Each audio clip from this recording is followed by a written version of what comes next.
Welcome to the MeMyddleton Show Shadowwork series, which is a part of the C4 30-Day Challenge. C4 stands for Content Creators of Color Collective.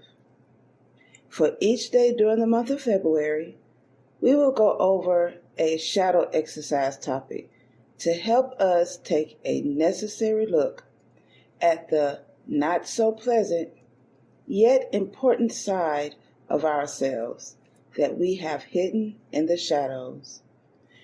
No intro music because we're getting straight to it. This episode is brought to you by Poddex. Do you find it difficult to come up with content ideas for your podcast? Or perhaps you've gotten stuck doing an interview with a guest or you just have nothing to ask anymore? Try Poddex today. Poddex is the best all-in-one podcast idea generation tool.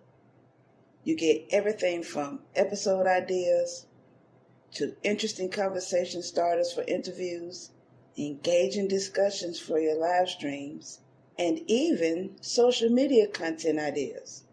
With this tool, you don't have to spend weeks trying to come up with content for an episode or unique questions for your guests. Just shuffle the cards and pick one at random. Hit the record button and get started. Now, you can make better content, have more fun while you're at it, and get your viral moment, all with Poddex. Head over to poddex.com and use code C4C. All right, day 2 of the 30-Day Challenge. Today's topic: I got it from my daddy. I got it from my mama. We all have had some behavioral or physical attributes that's demonstrated that we got from our elder relatives, specifically our parents and grandparents. Our grandparents' work ethics, mom's eyes and booty and head work, dad's forehead and stroke game. Oops. Was that too deep into the shadows for you? But let's think about it. Some of these attributes are from DNA, passed down into your blood. Some of these attributes were taught to you. Had you not seen these things or specifically sat down directly and taught to you, probably wouldn't demonstrate some of these things, right? You might not like the way your mom spazzes out on your dad unnecessarily, yet you find yourself doing it. You're spazzing out on your man. Your dad, well, he probably wasn't shit. And now you ain't shit. You probably learned negative ideas about money, relationships, or work ethics. What qualities do you have trouble dealing with that you inherited from your elders?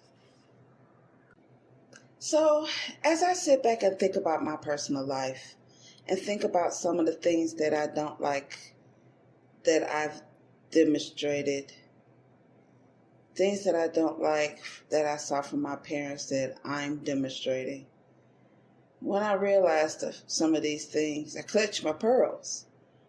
Calling on Jesus. Oh, Lord, what is happening? I do that. My dad did that. I do this. My mom did this. Oh, Lord. And some of the things, well, I will point out a couple of things. One thing that I want to point out, I actually learned from my father. Kind of both my parents, but mostly from my dad. And that was the former ideas I had about money. I don't have these ideas anymore, but I saw where, when I did have them, I recognized where it came from. And a lot of you can understand or testify to some of these ideas. So I used to think that money don't grow on trees. That's a famous one that the poverty-minded would say all the time and pass down for generations. They're teaching kids that money don't grow on trees. And literally, no, money don't grow on trees. But if you think that, then you think that there's no way for you to get the money. It's not as easy as walking up to a tree and plucking money right straight from the tree, which subconsciously tells you you can't get money. The way to get money that was taught to us, which was still lined up with a poverty mindset, was to go to school, get a degree, get a good job. Sounds like slavery. That's not necessarily true. Even children have proven that to be wrong. And it's not necessarily being in the entertainment industry. It's being innovative, being creative, and knowing within yourself that you have a gift or something special to share to the world so great that people will pay you big money for it. I also used to think that in order for you to have a business, you had to be one of those people that was born with what we call the silver spoon in your mouth. Basically coming from a well-to-do or rich family that you're able to have or develop your own business. Until one magical day, when I met my then boyfriend, or mate, that boyfriend thing, that we're too old to be to call each other boyfriend and girlfriend. We didn't meet as children. But my then mate, now husband, he taught me that he said, hey, you could develop your own business. That was the most strangest thing anyone, no one ever told me that ever in my life. When he first told me that, I was like, what? And been working on developing, finding my niche, finding what I can give, finding what I can deliver, finding what I love. That began right there when he told me that I could develop my own business.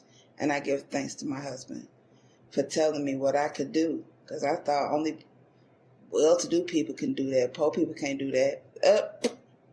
He showed me way too many people who had what we call humble beginnings, or even worse situations than mine, quote-unquote humble beginnings, that they came from the bottom, now they're there, or here, or however that song goes, but now they're at the top. So I want to give a special shout-out and thanks to my husband. Thank you, baby. The second thing that I got from my elder, specifically my mom, I'm not very proud of. It's called road rage. Y'all call it road rage. Yeah, I admit it. Okay, some of y'all who have rode with me confess that I'm a good driver until somebody out there make me mad.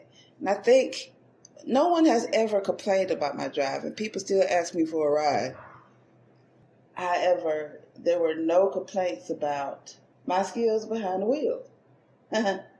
Y'all call it road rage. I call it pavement passion. You're not going to make me go into a rage. This is passionate driving here.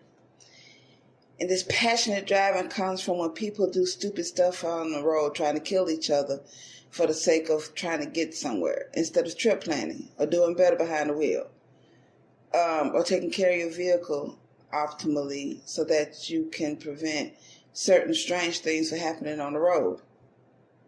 Or pedestrians that think they're impervious to a big old piece of moving projectile going at 50, 60, 70, 80 miles per hour, 90, depending on if you're on the highway or whatever.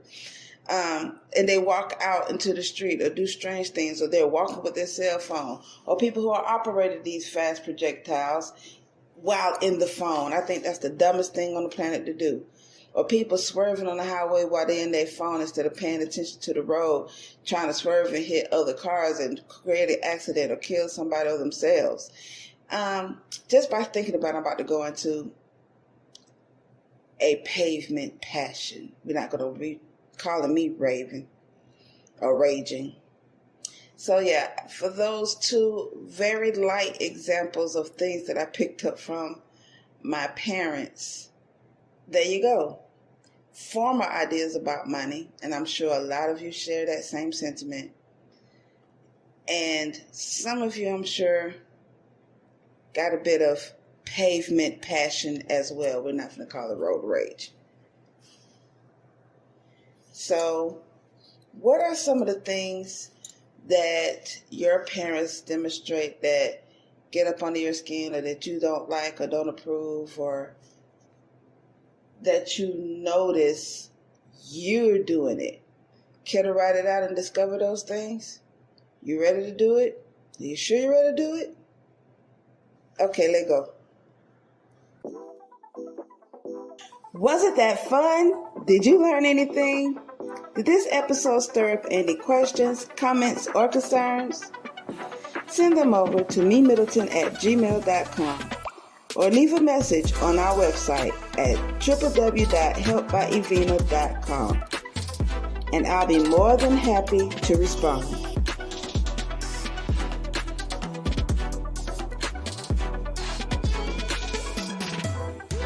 Check out our bonus content by becoming a patron. There are 4 different patron tiers to choose from.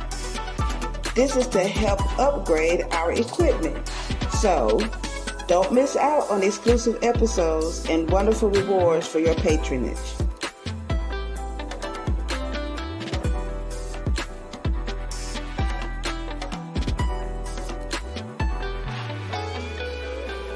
If you're on Spotify, Podbean, Google Podcasts, Amazon, or any other favorite podcasting platform, make sure you like The MeMyddleton Show and leave a comment.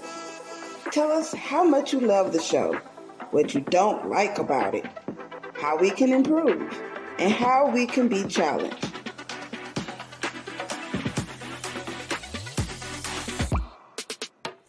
If you're listening to The MeMyddleton Show on YouTube, make sure you comment, like, click on the subscribe button and the notification bell to be the first to get the newest episode. And remember, proper prior planning perfectly promotes persistent productivity and proud, pristine performances. Now, get out there and perform. Until next time.